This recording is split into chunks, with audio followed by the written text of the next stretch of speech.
सभी को प्रणाम, अनंत अनंत आभार। आप सभी का आज के स्वाध्याय में हृदय से स्वागत है। परम पूज्य गुरुदेव परम वंदनीय माता जी माँ आनंदमयी को हृदय में धारण करते हुए आज का स्वाध्याय आरंभ करते हैं। डे 19 शीर्षक है चतुर व्यापारी। बहुत पुरानी बात है। एक धनवान व्यापारी था। वह दूर देश में व्यापार करने जाएगा। एक चोर को इस बात का पता चल गया था। वह व्यापारी के वेश में धनी के घर पहुंचा और बोला, सेठ, तुम व्यापार करने जा रहे हो? मैं भी जा रहा हूँ।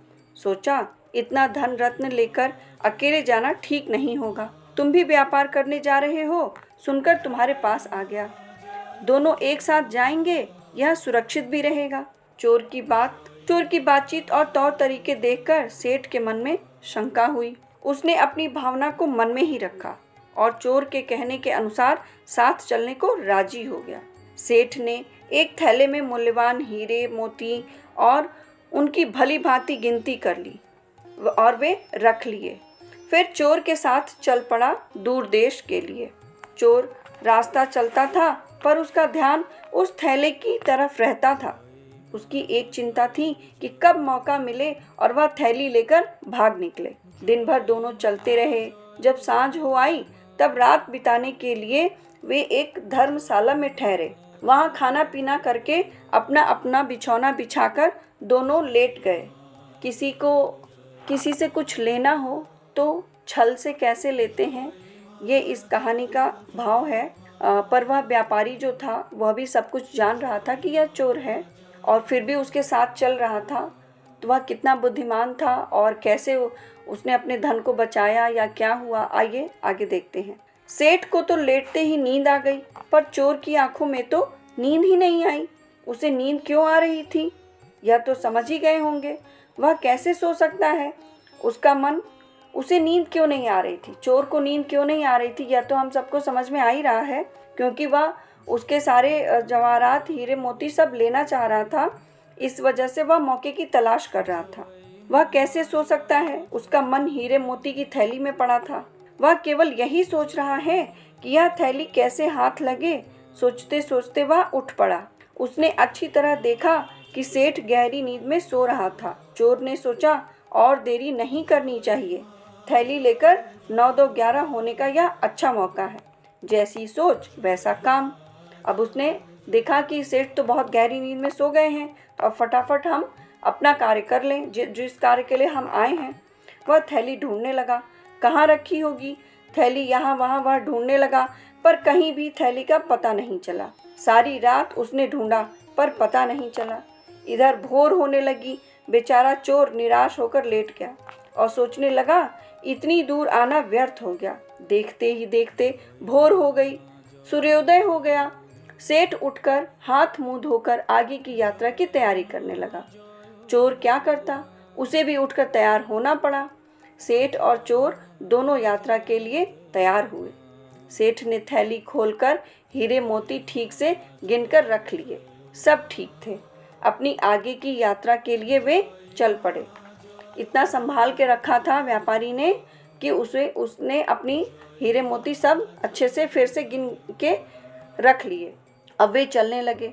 चोर सोचने लगा, कितने आश्चर्य की बात है। रात भर ढूंढा थैली, कहीं नहीं मिली। कहाँ रखी होगी इन्होंने। चलते चलते शाम हो गई। आज भी वे दोनों शाम को एक सराय में रुके। पहले दिन की ही भांति वे खाना पीना खाकर सो गए। सेठ आज भी लेटते ही सो गया। चोर ने अपना काम फिर से शुरू कर दिया।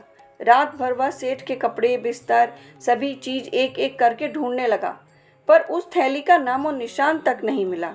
आखिर भोर होते देख वह पहले की ही भांति नींद का बहाना करके फिर से लेट गया। कुछ दिनों तक ऐसा ही चलता रहा।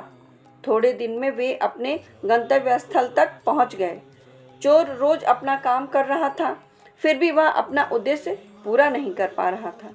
रोज वह सेठ यात्रा से पहले अपनी थैली निकालता था और अपने हीरे मोती चोर के सामने बैठकर ही गिनता था। वह चोर निराशा से टूट चुका था। अब वह परेशान हो चुका था, क्योंकि वह अपनी पोल पट्टी तो खोलना नहीं चाहता था। बिना पोल पट्टी खोले ही वो अपना काम करना चाहता था। तो अब निराश हो चुका था। आगे क्या होता है आइए देखें। आखिर एक दिन उसने सेठ से पूछ ही लिया, अरे भाई बुरा मत मानना, एक बात कह रहा हूँ, तुम मेरे दोस्त हो, तुमसे छिपाने से मुझे कोई लाभ नहीं है। मैं व्यापारी नहीं हूँ। मैंने तुम्हारे हीरे मोतियों को चुराने के लिए ही यह वेश धारण किया था। रोज रात को मैं उसे ढूंढता था पर वह मिला ही नहीं, पर रोज सुबह तुम्हारे हाथ में देखता था। इसका भेद बताओ, कारण बताओ कि तुम कहाँ रखते थे, कैसे रखते थे कि यह मुझे मिलती ही नहीं थी। मैं रात रात भर रोज ढूंढता था। चोर की बात सुनकर पहले तो सेठ हंस पड़ा, फिर बोला, क्योंकि सेठ को तो पता ही था कि यह चोर है, इसलिए वह हंस पड़ा, तुम भी मेरे दोस्त हो। फिर उसने उसको दोस्त भी बता दिया कि तुम भी मेरे दोस्त हो, तुमसे छिपाने में कोई लाभ नहीं है। मैं पहले से ही समझ गया था कि तुमने मेरे हीरे मोती चुराने के लिए ही मेरा साथ लिया है। तुम मेरे साथ इसीलिए आए हो कि तुम मेरे हीरे मोती लेके जा सको। सब जानकर भी मैं रात को आराम से सोता था। इतना सब जानते हुए भी मैं तुम्हें अपने साथ लाया और तुम्हारे साथ प्रतिदिन मैं रहता था, और फिर भी मैं आराम से सोता था, क्योंकि मैं जानता था कि मेरी थैली तुम कभी नहीं ढूंढ सकोगे। मैं क्या करता था जानते हो? मैं अपनी थैली को तुम्हारे सिरहाने के नीचे रख देता था। तुम अपने पास तो ढूंढोगे नहीं, क्योंकि तुम्हें पता है तुम कहाँ लेट रहे हो, कहाँ अपनी चीज़ें रख रहे हो। तो मैं अपनी थैली तुम्हारे ही सिरहाने के नीचे रख देता था, ताकि तुम वहाँ ढूंढो ही नहीं, तुम मेरे ही पास ढूंढोगे तो कहानी पूरी हो जाती है। माता जी कहती हैं, आशा करती हूँ तुम लोग भी समझ गए हो। देखो, हर एक व्यक्ति के अंतःकरण में ठाकुर बैठे हुए हैं, पर मनुष्य उसे ढूंढने की लालसा से तीर्थों में, वन जंगलों में, पहाड़ पर्वतों में घूमता फिरता है, पर भगवान उसके अंदर ही बैठे हुए हैं, यह वह एक बार भी नहीं समझता। कितनी ही सुंदर कहानी, कितना सुंदर मर्म है, कितना ही भावपूर्ण, कितना सुंदर तत्व दर्शन है इस कहानी का, कि हम उसे ढूंढते हैं बाहर, जो बाहर है ही नहीं, जो कि हमारे अंदर ही बैठे हुए हैं।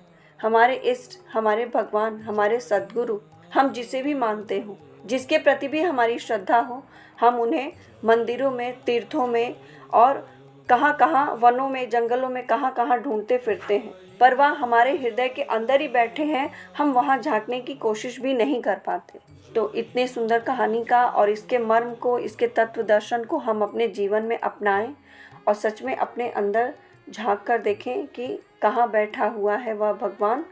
आइए इस भाव को हम अपने इष्ट के ही चरणों में समर्पित करते हैं। वे जब चाहें हमें अपना मार्गदर्शन दें, अपने दर्शन दें, और इन भावों के आधार पर ही हमारा जीवन वे ही चलाएं। आशा करती हूँ आप सभी को यह कहानी पसंद आई हो, हृदयंगम हुआ हो। इस कहानी से एक पॉइंट भी आपको अगर लगे, अच्छा लगे, तो अपने जीवन में अवश्य ही अपनाएं और अपने जीवन को सुगढ़ बनाएं। आप सभी का बहुत आभार, सभी को प्रणाम।